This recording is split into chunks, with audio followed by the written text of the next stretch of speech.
नमस्ते दोस्तों, कैसे हैं आप सब।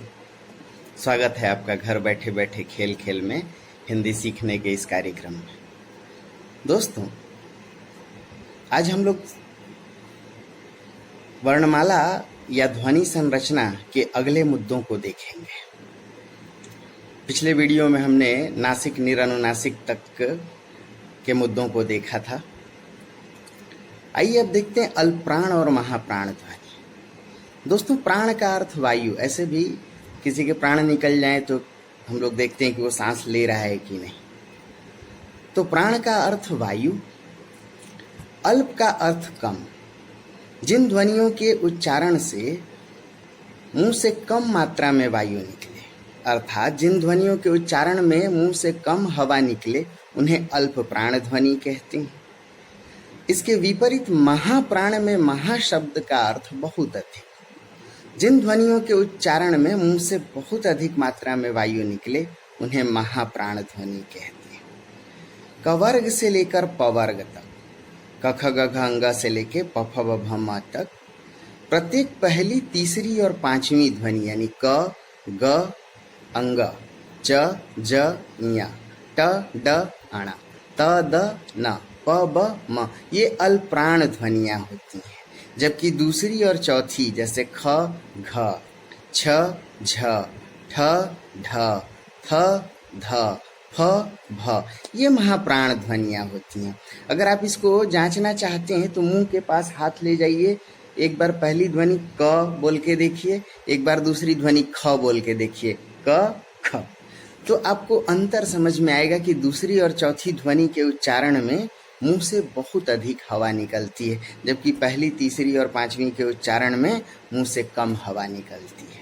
तो दोस्तों, ये अल्पप्राण और महाप्राण ध्वनियां हैं। इसके अलावा एक भेद है अघोष और सघोष ध्वनि।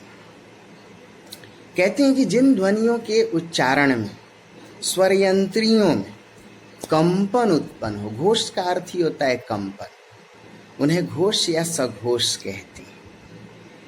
कवर्ग से लेकर पवर्ग तक प्रत्येक पहली, दूसरी अघोष होती है, उनमें कंपन नहीं होता है, जबकि तीसरी, चौथी, पांचवी में कंपन होता है, इसलिए उन्हें घोष या सघोष कहते हैं। तो क, ख अघोष, ग, घ अंग सघोष या घोष। ऐसे च, छ अघोष, जबकि ज, झ, घोष या सघोष। सभी पंचमाक्षर घोष या सघोष ही है।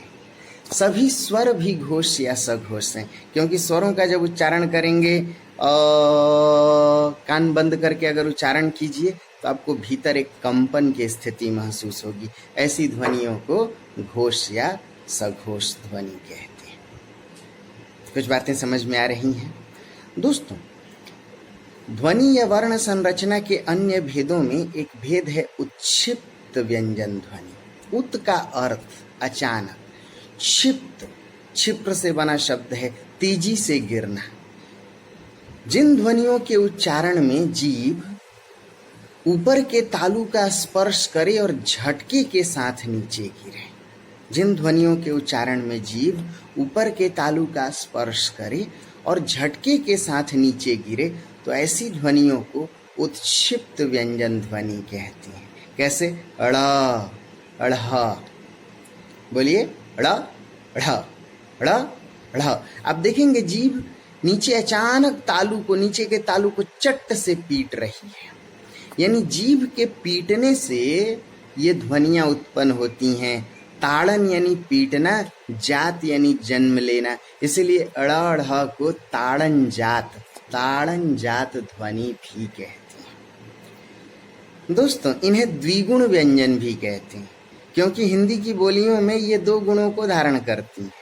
पूर्वी क्षेत्र में आएंगे तो ड़ और अढ़, पूर्वी हिंदी, बिहारी हिंदी में ड़ र में बदल जाती, सड़ जाना नहीं सर जाना, पड़ जाना नहीं पर जाना। और पश्चिमी हिंदी क्षेत्रों में जाएंगे, राजस्थानी हिंदी, पंजाबी हिंदी या खड़ी बोली हरियाणी में, तो वहाँ ड़ ध्वनि ड की तरह, सड़ नहीं सड़ गया, पड़ नहीं पड़ गए, ऐसे पढ़ नहीं पढ़ ले, बढ़ नहीं बढ़ ले। इसलिए इन्हें द्विगुण, दो गुणों के साथ उच्चारित होती हैं ये ध्वनियां। दोस्तों, उत्क्षिप्त ध्वनियों से किसी शब्द की शुरुआत नहीं होती है। मूर्धन्य ध्वनि ड ढ से उत्क्षिप्त ध्वनि ड़ ढ अलग है।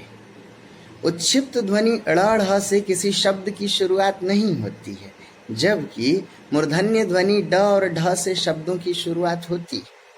उत्क्षिप्त ध्वनियां ड़ ढ शब्द के मध्य और अंत में तो आती हैं, लेकिन आरंभ में नहीं आती, जबकि ड ढ मध्य में भी आ सकती हैं और आरंभ में भी आ सकती हैं, अंत में भी आ सकती हैं। मैं उम्मीद करता हूं कि कुछ बातों को आप समझ रहे होंगे। और भी कई भेद हैं ध्वनियों को, जैसे वत्सरीय ध्वनि, आपने सुना होगा।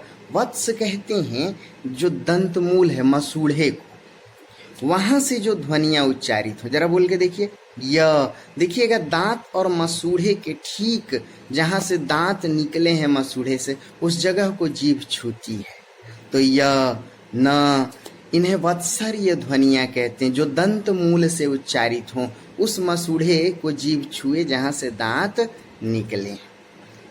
इसके अलावा कुछ और भेदों को आप देख सकते हैं, जैसे दंतोष्ठ व्यंजन ध्वनि, जब दांत होठ में चुभ जाए। जरा बोलिए तो, व फ। देखिए ऊपर के दांत निचले होठ में जाके अपने आप गड़ जा रहे हैं। व फ। तो इन्हें दंत ओष्ठ, दांत और ओष्ठ दोनों के मिलने से जो उच्चारित हो। तो मैं उम्मीद करूं कि कुछ बातें समझ पाए आप। अब इनका देखिएगा एप्लीकेशन है। अगले वीडियो में मैं आपको बताऊंगा कि इनका एप्लीकेशन क्या है, कैसे इनसे आप तत्सम तद्भव शब्द बनाएंगे, कैसे इन्हीं से संधि का निर्माण करेंगे। तो ढेर सारी शुभकामनाओं के साथ मैं अगले वीडियो में फिर से प्रस्तुत होता हूँ। तब तक खूब खुश रहिए, खूब बिंदास रहिए। नमस्कार।